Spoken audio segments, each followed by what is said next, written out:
Hello. Hello, Dr. Budson. How are you?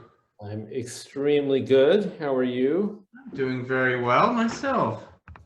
Just putting my phone on Do Not Disturb. It's a very good idea. Always a good idea. Embarrassing when your phone rings in the middle of a lecture, right? Okay. So I thank you for making me a co-host. I'm going to try sharing my slides, make sure it's working. Are you able to see my title slide? I am able to see your title slide, yes. Excellent. I will go back. I think when we start, I will spotlight myself for everyone, which I think it'll still appear with the slides, especially if I do it in this order. Let's just try it. I do spotlight, but then I do share. That works, right? I'm on the side. Yeah, I'm still seeing you while seeing your slide too, yes. Okay, great. All right, I'm gonna take the spotlight off. You are an expert at this. Well, I've done it once or twice or 100 times. But you know what? Zoom does upgrades, and sometimes people's Zooms are a little different. And of course, as you probably know, webinars are different than meetings. This seems like a meeting. Yeah, it's a meeting. It's the simplest thing for us to do. So I think, yeah, no, I think you only need webinars if you got like over 100 people or something. Yeah, that's what we feel too. Yeah. So I think there are 10 people registered for this afternoon. I know one person expressed their regrets that they wanted to attend but couldn't, and were wondering how the recordings would work. So thank you for that. Yeah, no, it's no problem. I will just say that if you've started recording now, which I see you have, people will hear us chatting and stuff like that. We'll edit it out before. Oh, okay. You're more sophisticated than I am. Well, Zoom lets you basically, when afterwards you can tell it where to start and where to stop. So we can clean up the beginning, the end. We can't clean up anything in the middle. So wow. So I guess watch your language. So I didn't know that. So I've always just plucked the MP4 from the little sort of browser window. And so how do you edit it? I think there's a method before you even download it. It basically just allows you to trim it. That's about it. I know one of my staff here goes to just some third-party site that allows a little bit more control, but there's not too much more you can do. We also work with a local cable access station who, if we need to throw on anything fancier, they'll do that for us. We'll just send them the whole MP4 and they'll throw on like a logo and branding and stuff. Oh, right. So the other thing, when I was here in person, there was a problem with the battery or plugging in or something. I think everything, yes. So can we send this version out over cable access? Yes. Good. I can share that with them. Mm-hmm. Okay. Do that, and then they put it on. They put it on like their YouTube and their streaming channels and stuff like that. Yeah. Okay. That's good. That way, this will reach more than 10 or 11 people. Yeah. Yeah. Thank you. Is there anything you'd like me to say beforehand? I guess No. However you normally introduce people is fine. I don't normally, so it'll be interesting. Well, if you like, I can put up my first slide and you can just simply read my titles off it. There we go. So if you want to do that, that works for me. Yeah, I can do that. That sounds good. Or I can just introduce myself, which I've done plenty of times. Whatever you would prefer. Yeah, no, I don't mind at all. Okay. I would say whatever. Some people like to just dive right in, basically, and I don't want to. Even sometimes when I'm prepared to introduce, people just start, and I don't want to. Then I end up tripping and interrupting them. So it's more of making sure that doesn't happen. I understand. I generally assume that you have a flow and a method that you use with your library, and I want to just go along with that flow. Okay. sounds good. Thank you. So I'm looking at the participants. I hope someone will join. I hope more people. Yeah, I checked the registration right before, and there are definitely more people. But yeah, Is Jim Fowler? Is he one of our participants? he is. Jim actually Excellent. is the board treasurer of the library. Hi, Jim. Hello, Welcome. Andrew. Thank you for joining us. I was muting myself out because I'm not dressing up today. I just been working and didn't have time to change, and so Well, that's the great thing have about me the as I pandemic. am. I mean, it's like you don't really know. I could be in my pajamas on the bottom, you know. Yeah, but I'm not. I actually, some people do that, but I just feel more comfortable. It's like if I wear a suit on the top, I'm gonna wear a suit on the bottom. It just seems strange. I don't know. It does. Yeah. That's very funny. But nobody else. That is unfortunate. Do I sit? But I must confess, Jim, as we were like, just sort of chatting and getting the technical details down, I just sort of assumed you were library staff because you were on like 10 minutes early. Just checking it out. So Yeah. not staff, but an amazing volunteer. So Well, that's fantastic. We need both. We need yes. both amazing staff and amazing volunteers. So Absolutely.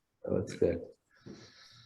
But where is everybody else? Yeah, that's okay. We're still a few minutes early. And you know what? If it's just the three of us, I'm good with that. I'm totally good with that. So I recently had to update my CV, and I've given in my entire academic career, I've given over 750 talks. Wow. If you include, both ones like this to the community, as well as sort of more academic ones, grand rounds and things like that. Mhm. And I will tell you that I've had talks, especially when I was doing some talks for some companies. I've had talks where one person showed up. I've had talks where nobody showed up. It was just me and the host. And I've had talks to tens, hundreds, and a couple of times thousands of people. So I've seen it all, done it all. Yeah, I've heard that from a lot of people. I don't know. I still always feel bad if nobody shows up. Well, I mean, the disappointing thing is we were hoping that we could pull in people who were interested in this topic, but couldn't come to the in-person talks. I do think that as the pandemic is, cross fingers, cross toes, going away, that more and more people want to go to in-person stuff and not Zoom stuff. I find it very convenient. Yeah. No, I find it convenient too, especially for meetings. I mean, I live about, I don't know, 5 miles from the library, but, I'm working around home, doing things, and to get changed, get in the truck, drive up to town, and turn around. It adds an hour to everything you do. So Yeah, getting on the Zoom is just an efficient thing for me, I think. I agree. And I bet Sylvia agrees with you. Yes, I do. Hello. Hi, Sylvia. How are you? I'm doing well. How are you? Excellent. Great. Hi, Karen. Thanks for joining. See, this is nice, because we have a relatively small number, at least at this point. We can create a social event out of it, which, as I actually will talk about, is important for thinking in memory. I'm really looking forward to hearing this.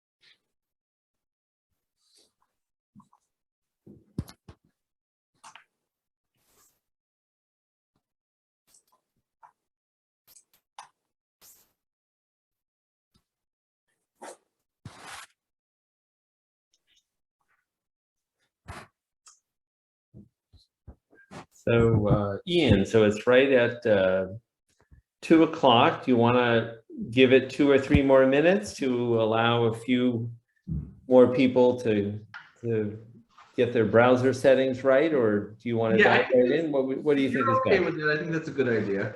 Okay, as long as it's okay with Jim and Sylvia and Karen to wait 2 or 3 minutes. You know, you hate to penalize people who are here on time by making them wait, right? For the people who are not on time. So, I think we can manage it. yeah, I think so too. Absolutely.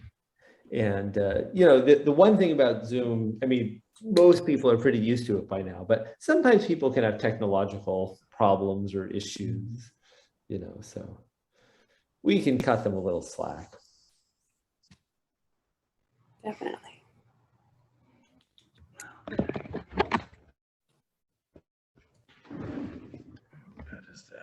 So it's sort of a gray day in Newton where I am right now. Is it the same where you are? Very raining, heavy mist. Cool. Yeah. Yeah, so it's a good day to huddle around the computer and watch a Zoom talk, right? Better than having to venture out into the cold and wet and damp. It's more like March than May. Yeah, it is seeming a little bit like that. So did anybody else feel like April just seemed to be colder than usual? Very. So I felt like that. My wife felt like that, but apparently like she looked it up or heard it on the news and it was like the warmest April on record. Wow. So How did I miss that? I don't know, maybe we're all becoming wimps or something, or I should speak for myself about the weather. You know, I will say my daughter was born on tax day, April 15th. And one year it did snow on her birthday, you know, about 20 years ago. So, you know, so maybe, maybe just a little bit of cold and rain isn't so bad in April. But it is supposed to be April showers that bring May flowers, right? It's not supposed to be May showers that bring June flowers. So we should try and get rid of all this rain stuff now, have some more sunshine. Well, the one thing we can count on from Mother Nature is always the fact that things are always changing. They're never the same. This is true. We as humans sometimes want our world to be static, and that's just not real. Yeah, that's very well said. No, I do agree. And I'm trying to think. There's somebody else who said this as well. Who was that? The Carpenters, change. Were they the ones who did it? I can't remember. Getting back into our youth. Yeah, exactly. All right, it's 2:03. Ian, I think we should get this show on the road. Can do. Let me. All right, so should I go ahead and share my my first slide? That'd be helpful? Yeah, that would be. Thank you. Okay. Well, hello, everyone. Thank you for joining us. Just a little housekeeping to begin with. Please be aware that this presentation is being recorded. So if you do not want to be included in the recording, please keep yourself muted and your camera off. Otherwise, if you speak up, you will just be part of the record, and it is completely up to you. With that out of the way, please join me in welcoming Dr. Andrew Budson, Chief Cognitive and Behavioral Neurology, Veterans Affairs of Boston Healthcare System, Professor of Neurology, Boston University School of Medicine, Director of Education Corps, Boston University's Alzheimer's Disease Center, Lecturer on Neurology at Harvard Medical School. Dr. Budson is going to be discussing memory, Alzheimer's disease, and dementia with some notes from his books, 6 Steps to Managing Alzheimer's Disease and Dementia, and 7 Steps to Managing Your Memory. Thank you very much, Dr. Budson. We're all eager to hear. Thank you. I appreciate that nice introduction. And So I'm going to go ahead, and you can still see the slides, correct? Yes. Okay, very good. So we are going to talk a little bit about both of these books, and I think the library has a copy of both. And yeah, good, excellent. So check the books out of the library if you want more details.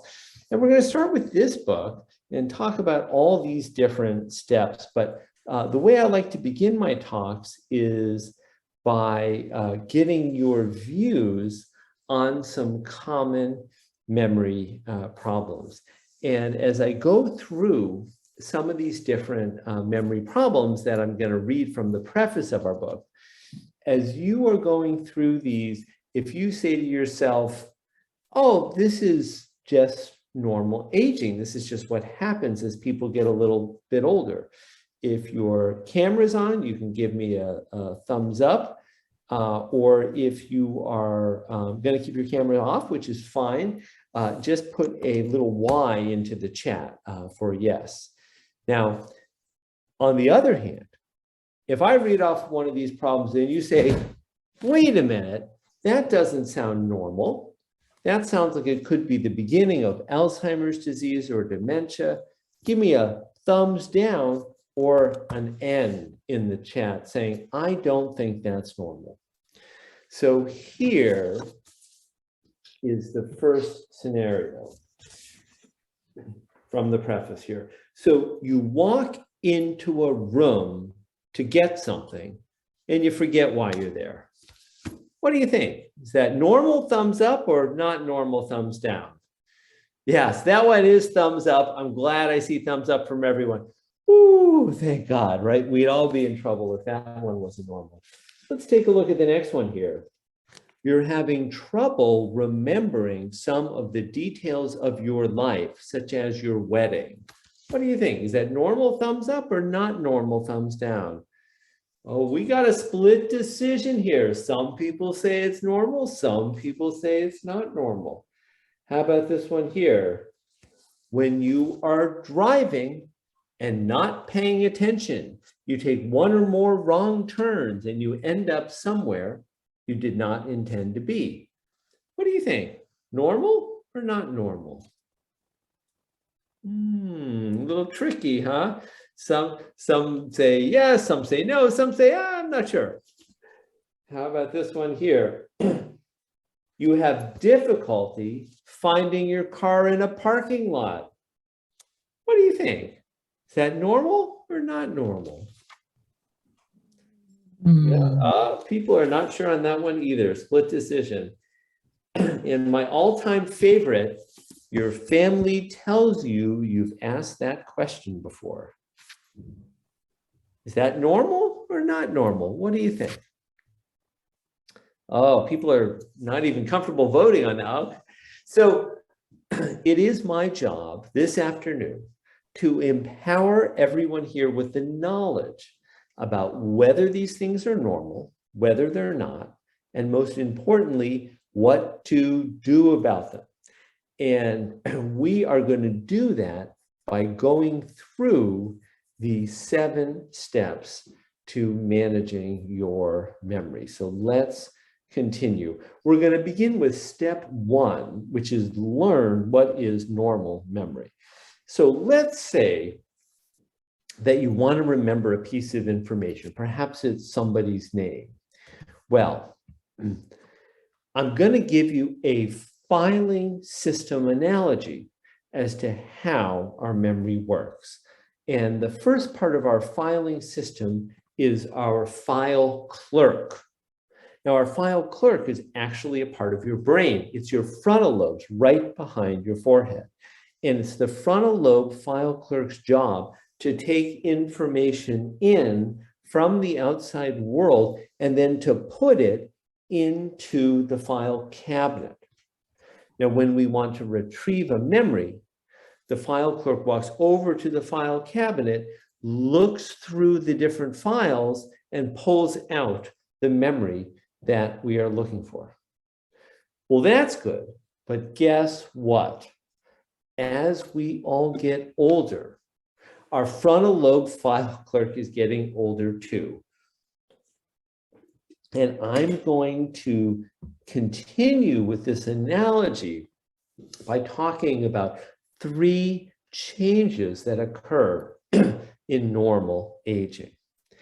And the first change is that our older frontal lobe file clerk cannot hear quite as well as they used to. What? And because of that, as part of normal aging, information may need to be repeated a couple of times in order for us to get a hold of the information and put it into the file cabinet. Now, another thing that happens to our older frontal lobe file clerk is they do not move quite as quickly as they used to. And because of that, again, as part of normal aging, it may take a little bit longer for our frontal lobe file clerk to walk over to the file cabinet and retrieve the information that we are looking for. Now, the third thing that happens to our older frontal lobe file clerk is they may not see quite as well as they used to. So you can imagine that as they are squinting at the file cabinet, looking up and down, trying to find the information they are looking for, they may need a hint or a cue in order to get the information they are looking for. But importantly, in normal aging, as long as the memory has made it into the file cabinet, it should be able to be retrieved, even if it takes a bit of time or a hint or a cue. So in a nutshell, those are the changes we expect to see as part of normal aging. Now, step 2 is determine if your memory is normal. And here, we're going to talk about the changes that occur with Alzheimer's disease. And we're going to continue with our filing system analogy, but now we're going to focus on the file cabinet. Now, the file cabinet is actually another part of your brain. It's your hippocampus, which is deep in your temporal lobes. So if you put your fingers on your temples, it's just deep in there. Now, the problem with Alzheimer's is that Alzheimer's damages and ultimately destroys the hippocampus. And so the way I think about it, it's as if there's a big hole in the bottom of the file cabinet. Well, if there is a hole in the bottom of the file cabinet, you can have the best, most efficient file clerk in the world pulling in information from the outside world, putting it into the file cabinet. But what's going to happen? It's going to disappear down the hole, never to be retrieved again. And when that happens, we call it rapid forgetting. And rapid forgetting is never normal. It should always be evaluated. So let's talk about some of the other problems that occur in Alzheimer's disease. And these include getting lost. Now, anybody of any age can get lost. You make a wrong turn, something doesn't look familiar, bam, you're lost. But what do we all normally do? Well, you can pull out a map from your glove compartment if you're old school, and this day and age, probably more likely from your cell phone. You can use your GPS device, or you can pull over and ask for directions. And using any of those methods, you're back on your way. But in Alzheimer's, paper maps and phone apps and GPS devices can be complicated and confusing to use. You can pull over and ask for directions, but they're often long and detailed and hard to remember. And these are the reasons that in Alzheimer's disease, people have such difficulty getting lost. Now let's talk about another problem that can come up in Alzheimer's, which is losing things, misplacing things. But you know what?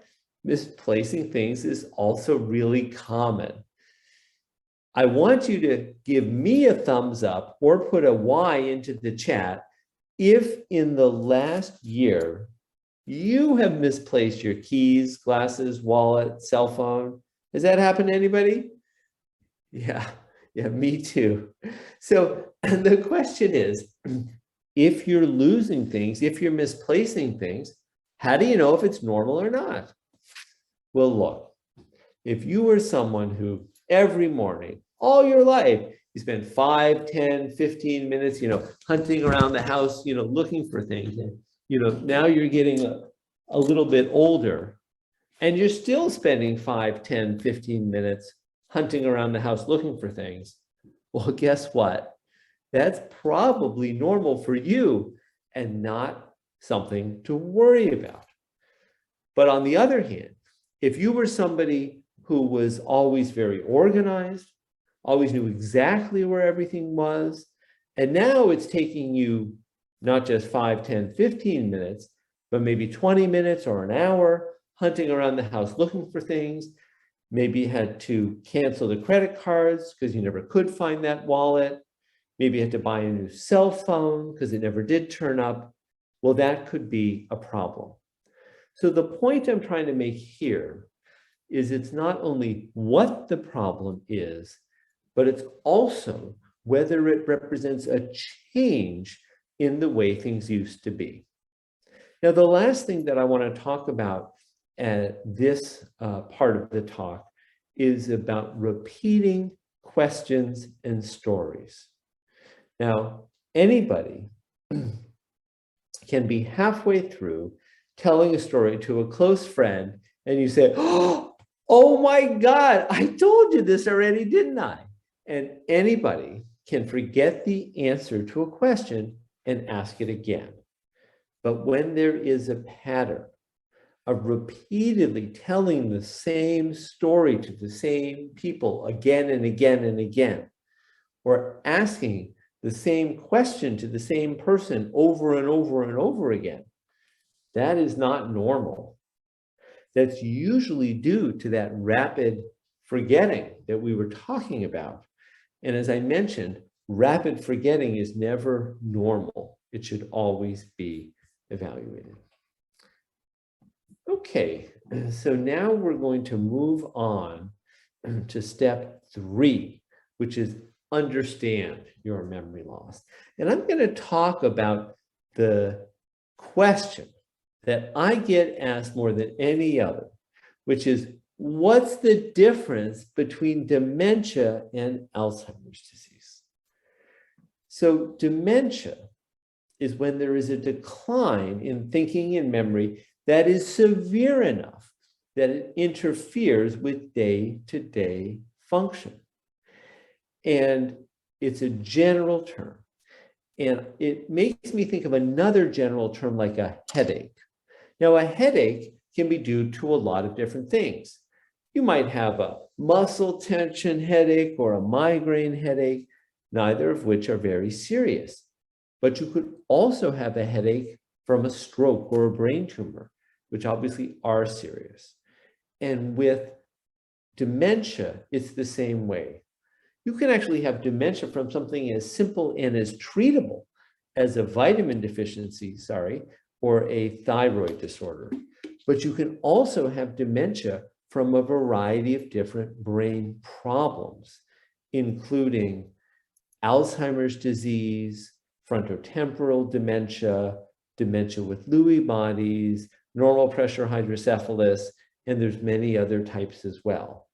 So dementia is the general term, and Alzheimer's is one type or one cause of dementia.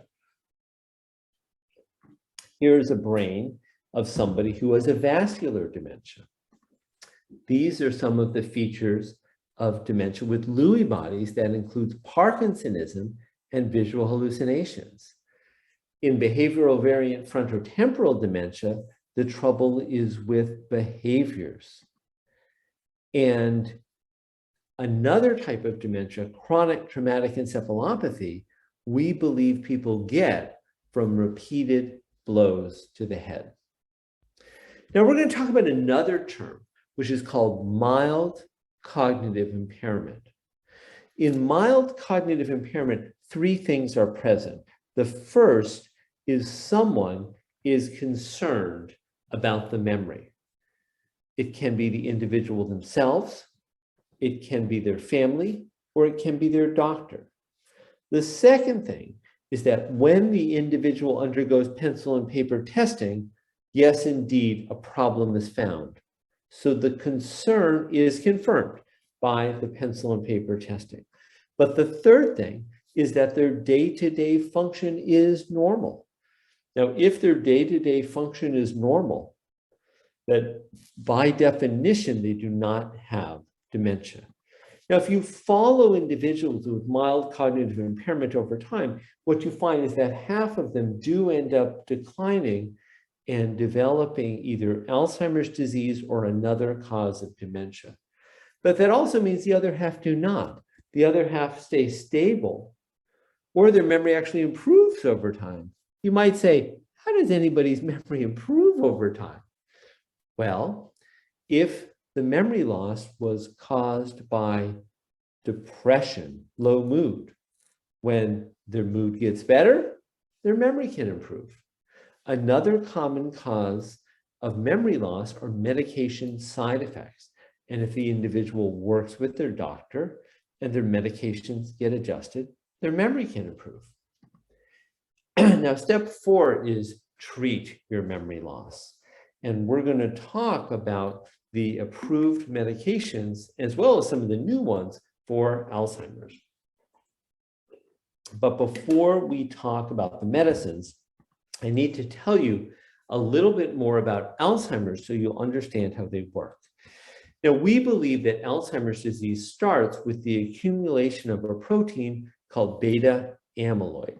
The amyloid clusters and clumps together to form these plaques. The plaques get bigger and bigger and bigger, and they start to damage brain cells.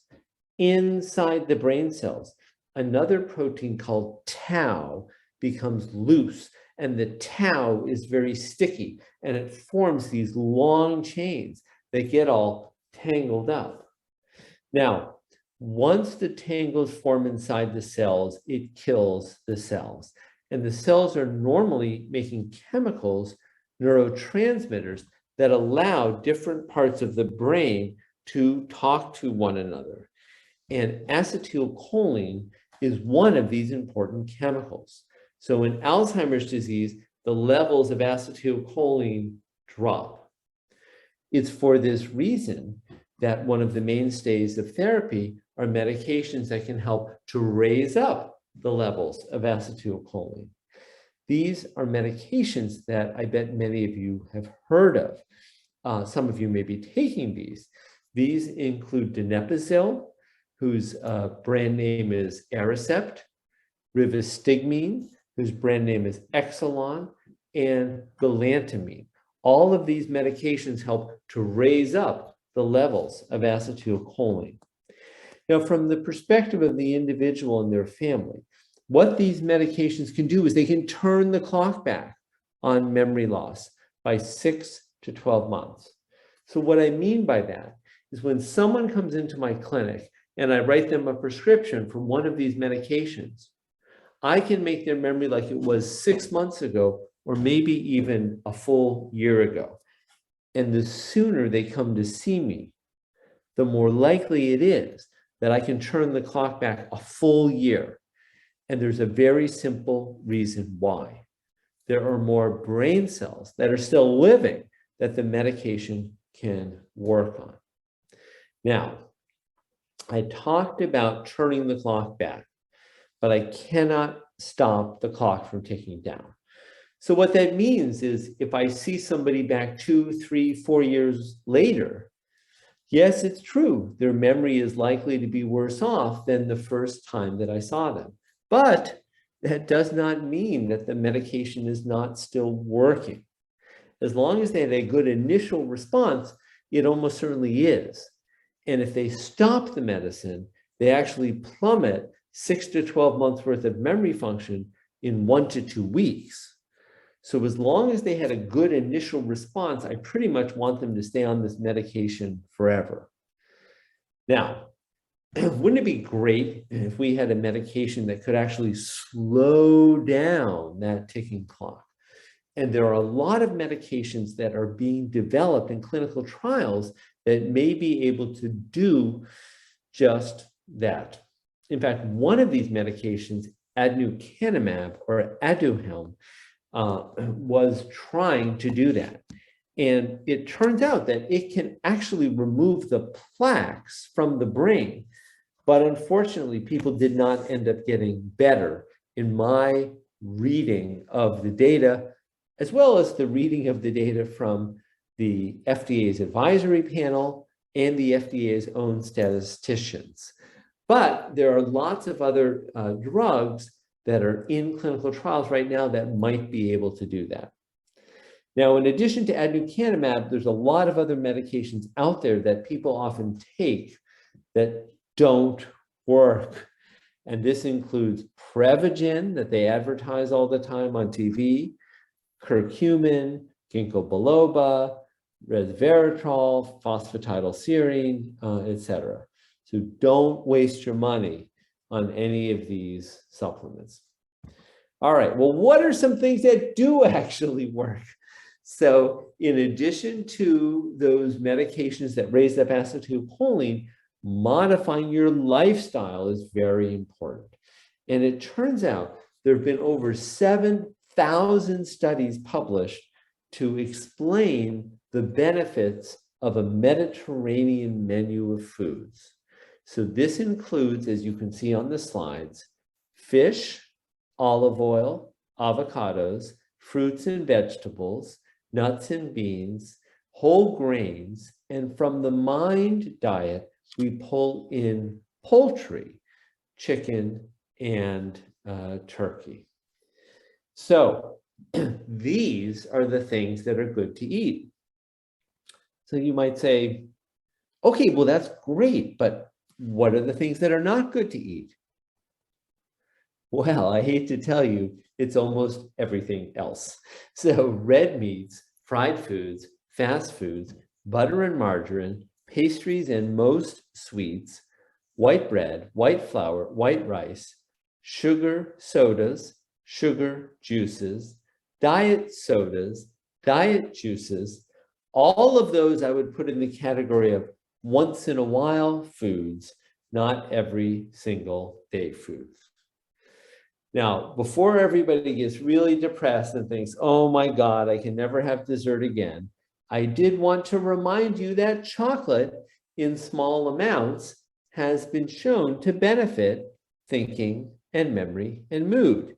You just have to remember that it's what type of chocolate?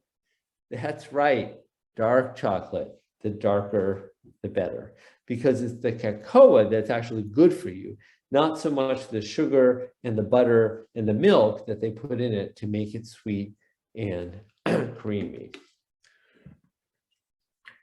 Now, I don't need a thumbs up to know that everyone here knows that exercise is good for you.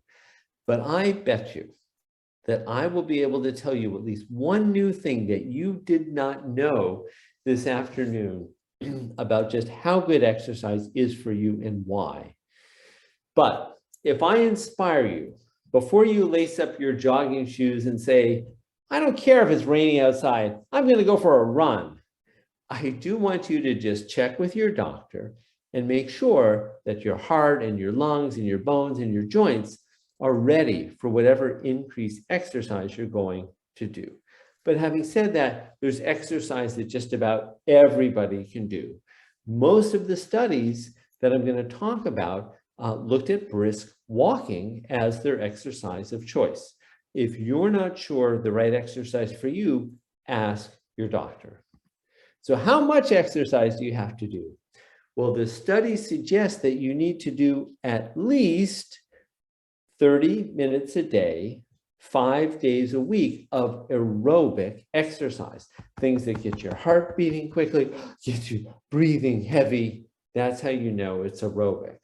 In addition, we recommend 2 hours a week of exercise that helps with strength and balance and flexibility, things like yoga, Tai Chi, Pilates, and isometric weightlifting. Okay, let's talk about some of the benefits of exercise. Well, exercise reduces the risk of heart disease and strokes. And strokes are an important cause of memory loss. So if exercise reduces strokes, that's great. Exercise also reduces the risk of falls, and many older adults fall and hit their head, and that can cause memory loss. Now, we talked about depression as a cause of memory loss earlier, and depression can be improved by exercise. Exercise is a natural antidepressant. Did you know that exercise also improves your sleep? You might say, well, that's good, but what does sleep have to do with memory? Turns out sleep has a lot to do with memory, and I'm going to give you 3 of the reasons. The first is that if you get poor sleep, the next day you're going to be tired. And if you're tired, it's hard to pay attention. And if you're not paying attention, you cannot learn new information. The second reason is that we all make a little bit of this beta amyloid protein during the day.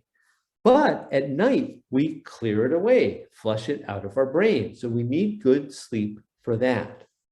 The third reason is that sleep helps us to keep our memories for a lifetime. And we talked about the hippocampus, where all of our new memories are formed. Well, it turns out there's another part of the brain in the cortex where the older memories are. And we need sleep for this consolidation or transfer process to take place. But the most exciting thing that I want to tell you about exercise and memory is that exercise helps to release growth factors from the brain that actually help us to grow new brain cells.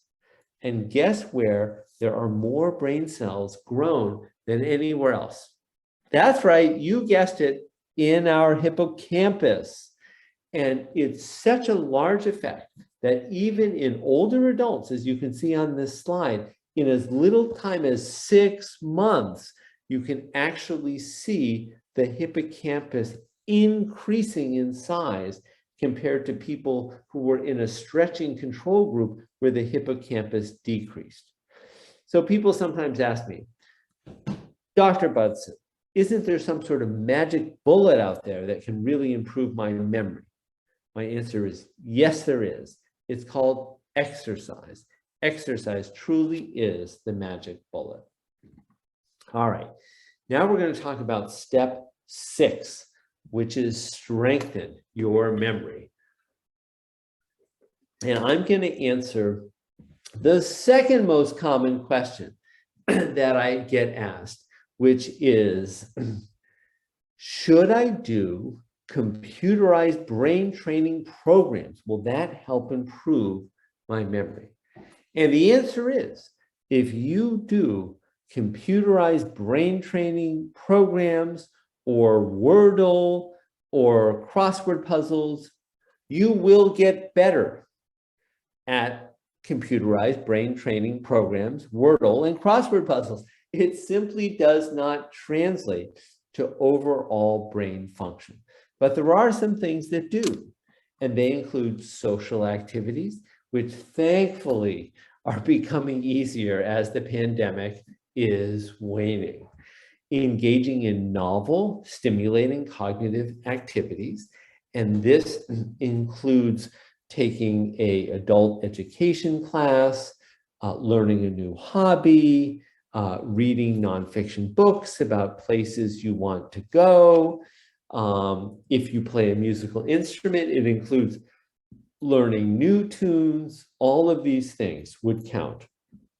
The last thing on this list is it's actually been proven that keeping a positive mental attitude is important. And although it sounds like pop psychology, we think it works for all the obvious reasons. People with a positive attitude are more likely to be outgoing and social. People with a positive attitude are more likely to take care of themselves eat right, and exercise. Now, what about those brain training games? There simply isn't enough evidence for them yet. But there's always new ones being developed, and some of them are being done by good scientists. So they may be beneficial in the future. Now, the other thing that we have written into the book are all sorts of specific memory strategies. We talk about how do you improve your attention with mindfulness. We talk about how do you remember your shopping list in your head. We talk about how do you remember where you put things when you come into the house. We talk about how do you remember somebody's name at a cocktail party if you've just met them. We also talk about how do you remember somebody's name that you've known for 30 years and are having trouble retrieving. All of those strategies are in the book. Also in the book are memory aids. These are physical tools that you can use to improve your day-to-day memory function. Things like pillboxes, calendars, planners, notebooks, Post-it notes, phone apps, everything like that you can use. Now, step 7 in the book, we talk about, what are things that are good to know now if you're having memory problems to make things go easier in the future, including how do you know if you should keep working? How do you keep doing your hobbies safely? How do you do your driving safely? And also, how do you know when is it time to retire from that job? When is it time to hang up the keys and let someone else do the driving? So those are the 7 steps to managing your memory. And I'm going to spend just a few minutes talking about our next book, which is the 6 steps to managing Alzheimer's disease and dementia. And this is a book that we have written, my same co-author, Dr. Maureen O'Connor and I.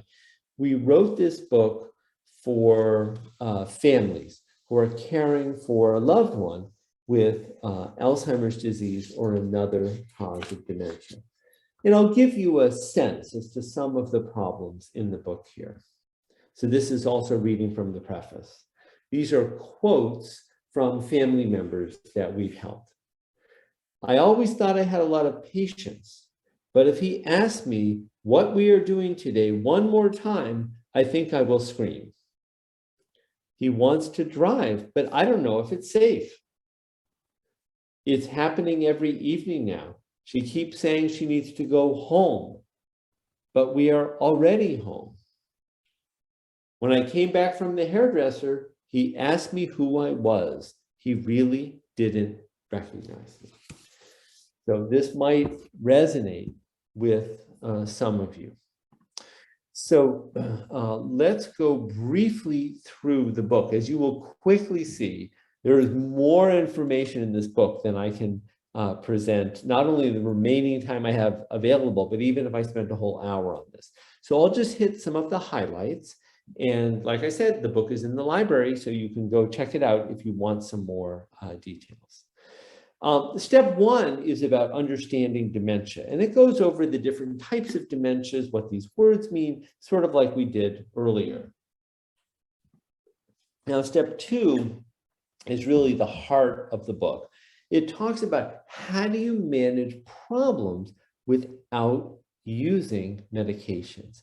And we begin with some general approaches, and I'm going to teach you the 4 R's right now. So let's say you have this situation where your loved one is saying, I need to go home.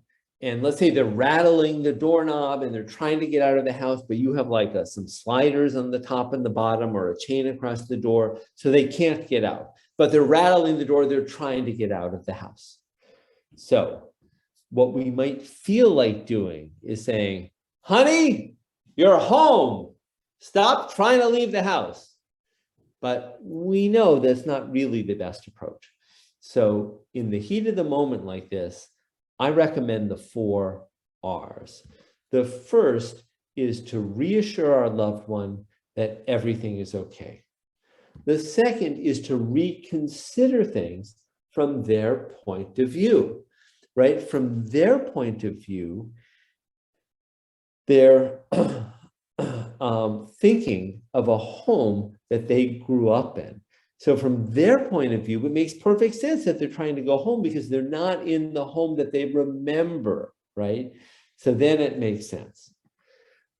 The third R is that we want to redirect them away from whatever is upsetting them and towards something that is both calming and distracting. So they won't be thinking about whatever is upsetting them.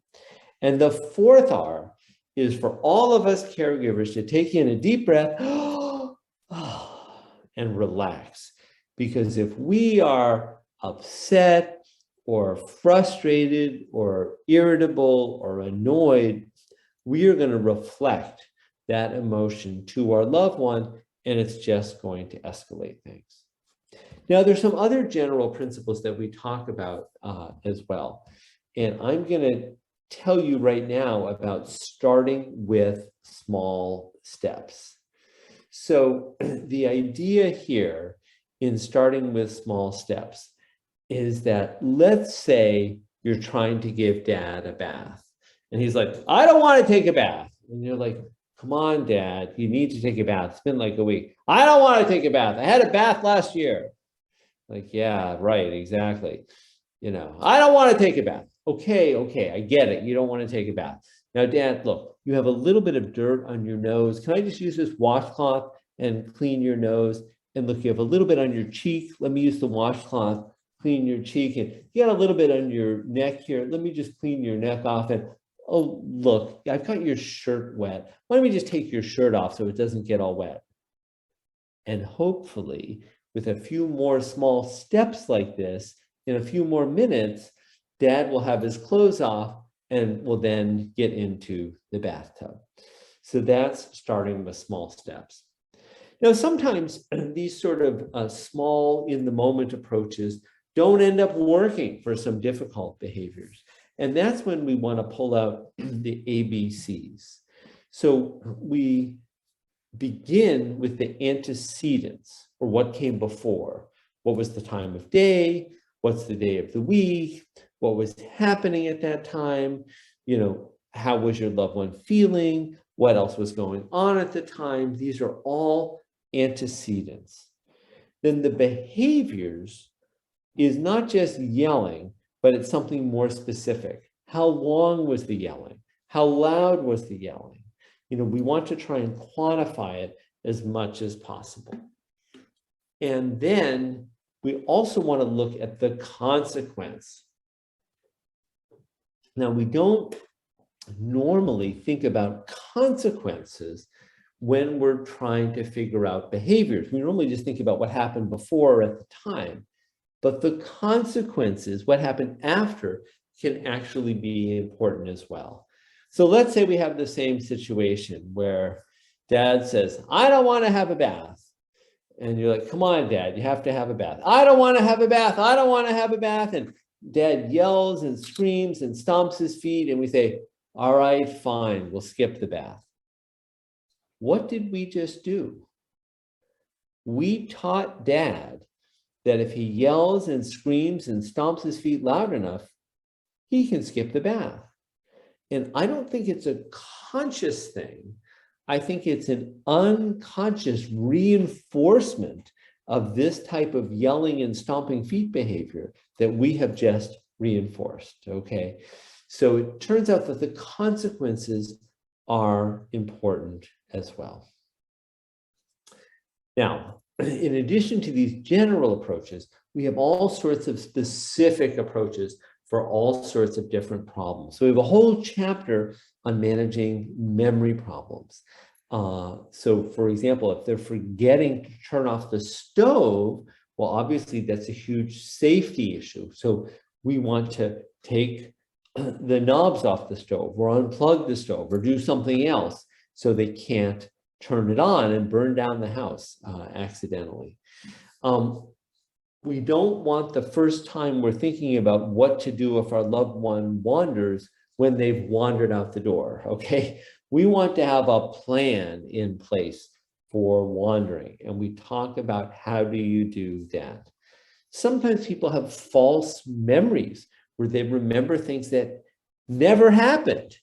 Our recommendation is to go with it. Don't argue with it. Just say, okay, that's very nice, Mom, that you remember whatever it is. And then just redirect Mom to something that's more reality based. We talk about language problems. Word finding difficulties are very common, but trouble comprehending is very common as well. As the dementia progresses, people have trouble understanding language. And sometimes we may think it's trouble with hearing, but it's really trouble understanding language. Sometimes it is trouble hearing, so we want to make sure that the hearing is checked as well. And we can often use pictures to get around some of these problems with language. And don't forget that nonverbal and emotional communication is often well preserved in Alzheimer's disease and other dementias. So even if our loved one doesn't understand the words we're saying, they understand the tone of voice, our facial expression, our body language. So all those things are important. Managing vision problems is important too. Sometimes there's trouble recognizing family members. They may think that even though you're the spouse, they may think you are their parent, or maybe you're their daughter and they think you're a sibling, you know, or you're the grandchild and they think you're the child. All these different errors can occur. Sometimes they know that you're you, but somehow they think you've been replaced by an imposter. You're not the real George. Where's the real George? Things like that can happen. We always want to make sure we check their vision and their glasses, make sure they're okay. And sometimes just improving lighting can make things better. Hallucinations can be difficult to make them go away, but there's actually a lot that we can do to make them less threatening so they're not as much of a big deal. Depression and anxiety are very common, so we always look for those types of problems. Well, driving is an issue with almost all of our families at some point. And the studies show that 16 to 19, that patients with very mild Alzheimer's disease have accident rates similar to 16 to 19-year-old drivers. And because we let 16 to 19-year-olds drive in our country, it's only fair that we should let patients with very mild Alzheimer's drive as well. Well, the way that I deal with this is I recommend having a family member ride at least monthly in the passenger seat while the individual is driving. And as long as families are okay with the loved ones driving, then I'm okay with them driving as well. And it's been studied, and adult children are actually the best at judging this. And if you're not sure, having the person have an evaluation in a local registry of motor vehicles is a good way to go. Now, behavior problems are very common.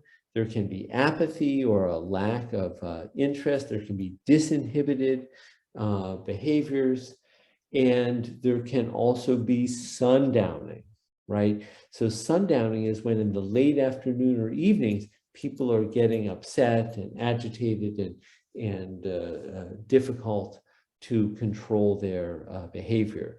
So you want to make sure you give away guns and power tools and other things that they could hurt themselves with or hurt somebody else accidentally. You want to make sure they don't have a medical problem like a pneumonia or urinary tract infection. Sometimes that can cause problems with thinking and memory and behavior. You want to plan around sundowning, right? So I can't change the time the sun sets, and I usually can't change somebody having sundowning, but I can change when I have my family event. If by tradition, the event is in the afternoon or evening, but that's a time that my loved one doesn't do well, I can change the time of that event and have the event in the morning when my loved one's doing better if I want them to participate. Don't argue with jealousy and paranoia. That's my recommendation. Use the 4 R's instead. And music can be very helpful, can be calming and soothing, as can real pets and robot pets and even stuffed animals. Now, sleeping problems are very common. And in my experience, the biggest problem is the person wants to sleep too many hours. You know, let's say they used to go to bed at 10 p.m. and get up at 6, but now they're retired, right? They don't want to get up at 6 a.m. anymore. They want to get up at 8 a.m. That sounds much more civilized, right? So go to bed at 10, get up at 8. But what's wrong with that? What's wrong with that is that's trying to sleep 10 hours. Most people can't sleep 10 hours. So what do I hear from the families? My father's up for 2 hours in the middle of the night, every night. And that's simply because he's trying to sleep for 10 hours. So of course he's going to be up for 2 hours in the middle of the night. Just have him sleep for 8 hours, then he'll likely sleep through. Okay, and there's a lot of things one can do to improve sleep habits. Sleep disorders are actually common and should be looked for. And a little bit of melatonin can sometimes be helpful. There's a lot one can do to reduce falls and improve walking. Incontinence is a big problem, and the best thing to do is to have a toileting schedule, that they simply go to the bathroom every 2 hours, every hour and a half, even every hour, whatever you need to get rid of that incontinence. If there's incontinence in bed during sleeping, sometimes just watching the fruit and the liquid intake before bed is helpful, and there's other tricks we talk about in the book as well. Okay, now step 3 is ask about medications. And here we talk about all sorts of medications that can make things worse. And we also talk about medications that can make things better. But it's important to track the behaviors, because most medications are not, if they're going to help, they're not going to eliminate the behavior, but they can improve it. So we need to track it. We need to quantify it. There are several strategies that we use. We like to start by boosting up cognition with cholinesterase inhibitors. Then we help them feel calmer with medications in the Prozac family, like sertraline, which is Zoloft, or escitalopram, which is Lexapro. And then, only then, after these first 2 strategies, will we try sort of a bigger, more powerful medication. Clinical trials can sometimes help here as well. Now, building your care team is important, and we start in the book by talking about the most important member of the care team, which is you, if you are a caregiver. Because, as my co-author, Dr. Maureen O'Connor, likes to say, you can't pour from an empty cup. So we want you to do things to help you fill up your own cup, like exercise and eating well and healthy diet, things like that. Next, we talk about how do you actually build your care team? How do you engage family and friends and neighbors to help? How do you learn to share the work? What's the value of support groups? How can professional caregivers and respite care and day programs, how can they be helpful? What can the Alzheimer's Association do? What can the doctor do to help? We talk about all those things. Then in step 5, we talk about how do you sustain your relationship, because it's really important. And relationships are going to change in dementias, but if you take the lead and you plan ahead and you start small and you don't get too ambitious, you're going to be successful. So it's a good thing to do. And there's a lot of different things that people can do to sustain their relationship with their loved one. And in the last part of this book, step 6 is plan for the future. And we talk about things that are often uncomfortable topics, but things everybody wants to know the answers about. In terms of the future, if you involve your loved one early in the course of the disease, they can participate with you in the planning. It's important to take care of medical, legal, financial issues early on while your loved one is still competent. You want to protect them from scams and con artists and just poor judgment. And we talk about, how do you know when is it time to consider alternative housing? How do you make that transition? What do you do when they refuse to plan?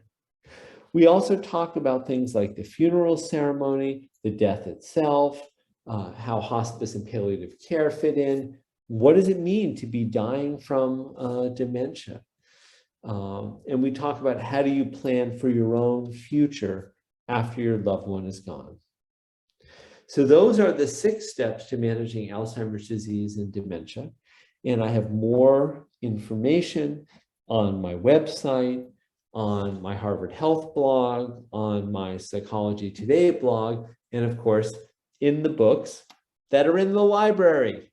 So I hope that was useful, gave you at least a little taste of the information that is there, as well as some few practical tips.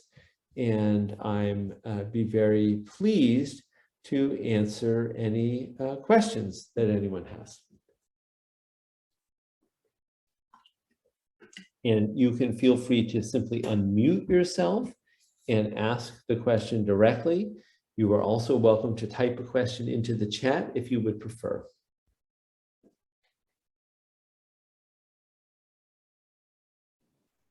I have a question. Please. The items that you started with in the beginning, can you tell us which are normal and which are not normal? Or is it debatable? Well, that's a good question. Some of them, it depends. So some of them were meant to make you think. But you walk into a room to get something and forget why, as I think everybody said, that one is normal. Okay, so anybody of any age can do that. And we talk about specifically why that happens in the book.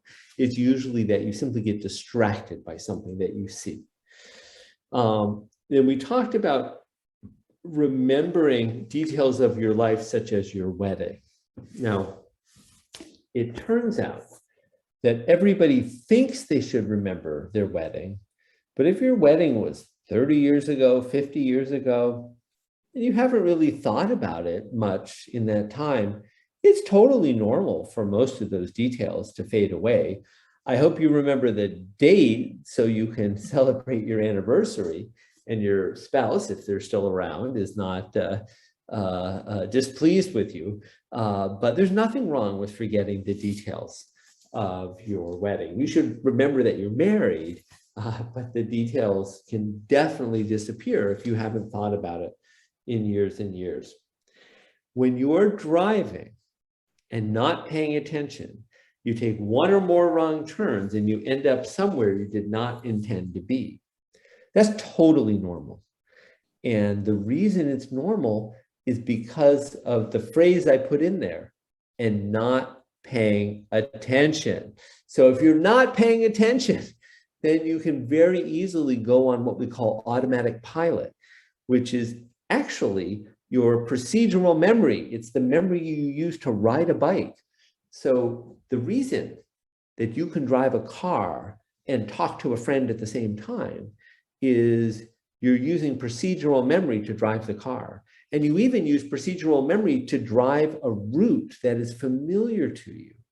So if you're distracted by something, you're not paying attention to where you're going, it's very common you'll end up somewhere that your car normally goes.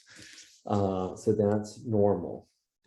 Now, difficulty finding your car in a parking lot, that one, of course, depends, right? There are some parking lots that are so large and so confusing and look so similar that anybody can have trouble. You know, if you go to a sporting event and you're in this massive parking lot and you didn't write down like where your car was or really pay attention, you were talking with friends as you left the car, you can forget where your car was, and that can be normal. But, if it's a small parking lot, you should know where it is. You should know what entrance, you entered or exited from, things like that. And then, of course, your family tells you that you've asked that question before, right? I talked about that explicitly. That's not usually normal. You know, it can happen once or twice, no problem. It happens to anybody. But if it's a pattern, like asking the same question again and again, that's not normal. Okay, thank you. You are welcome.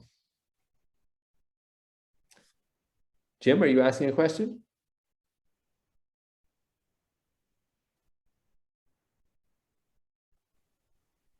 You have to unmute yourself. There you go. There it goes. No, my wife was just saying about getting the book versus, you know, looking online. And I was just saying we could do either one, or go to the library. Yeah. So most of the topics are on one of my blogs. So you're welcome to, if you want to go online, if you Google Andrew Budson Psychology Today, you can find me, Andrew Budson, Harvard Health. You can find that blog. And if you can look at my website, which is andrewbudsonmd.com, and I have links to both blogs and a little bit of additional information there, there as well. But, you know, if you're a reader, and most people at a library talk are readers, I would encourage you to go to the library and you can check the book out. And you can also get it, you know, get it on Amazon if you'd like your own version. That's totally good too. I get 71 cents for each hardcover and 41 cents for each paperback. So you can see this is how I get rich by writing these books like this. Right. I think you can all tell I do this because it's my joy and pleasure to help explain what I think are complicated topics in a way that makes sense to people. I have one additional. Oh, sorry. Go ahead, Karen. What, are you familiar with Brain HQ?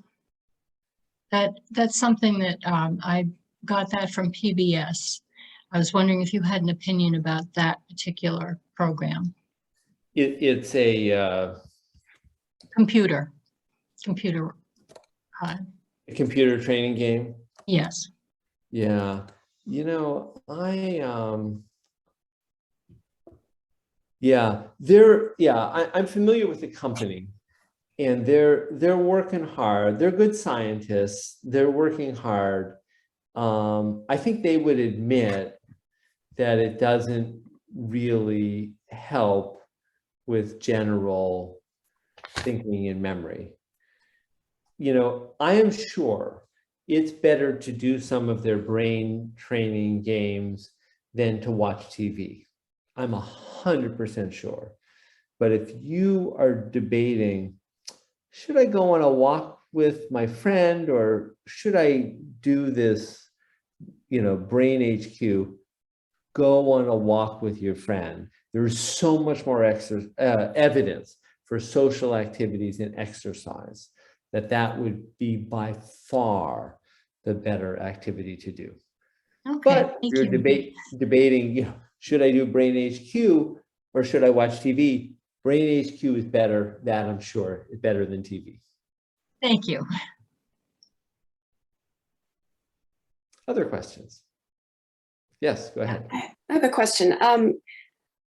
Is it likely if somebody is, say, over 90 to develop dementia or Alzheimer's at what point if they haven't already? This was over age 90? Yeah. Yeah. So it turns out that the rates of dementia in general, and Alzheimer's in particular, go up and up and up until 100. And then the rates of Alzheimer's actually decrease after age 100, because it's sort of like, if you were going to get it, you probably would have gotten it. But there are a few other disorders that do keep getting more and more prevalent as people get older. So unfortunately, you don't get a clean bill of health just because you're in your 90s. I will tell you, my own grandmother lived to 102, and she was great till age 90, but around 95, she started to develop dementia. I think Alzheimer's by her her symptoms, although we did not do an autopsy. And, you know, by the time she died at 102, she was, you know, quite forgetful and didn't know, you know, who we were and things like that. So you can't get a clean bill of health if you're over 90, but it's wonderful if you have people in your family that are living that long dementia free. And can I ask a follow-up? You may. Does the second book cover it all? Let's see, one parent has dementia and the other one is caretaking. They're both in assisted living. Does the book get into like what, you know, adult children can do to help the caretaker? Sure. Yes, absolutely right. The whole step 4 of that book is build your care team. And we talk about, you know, what can the caregiver do to help keep their own health strong, and what can family members and friends do to help. So although you are not the primary caregiver, you will see the things that you can do to help your parent who is. Absolutely, you will learn that from the book. Okay, great, thank you. Other questions? Well, I will tell you that although I have done talks with more people before, in terms of the ratio of questions to people, you guys are tops. So very interactive group. Other questions? Well, it's really been a pleasure speaking with you all this afternoon. And, you know, I'll just put up my last slide just back for one more minute. And so, you know, if you're interested, like I said, in learning more information, you can go to my blogs, go to my website. You can actually just email me. I'm happy with that. I do have a Twitter and a Facebook, although I'm not super active on them. And of course, you can check the books out. So I hope you'll find these resources helpful, and keep your memory strong. Okay, thanks everybody. Thank you.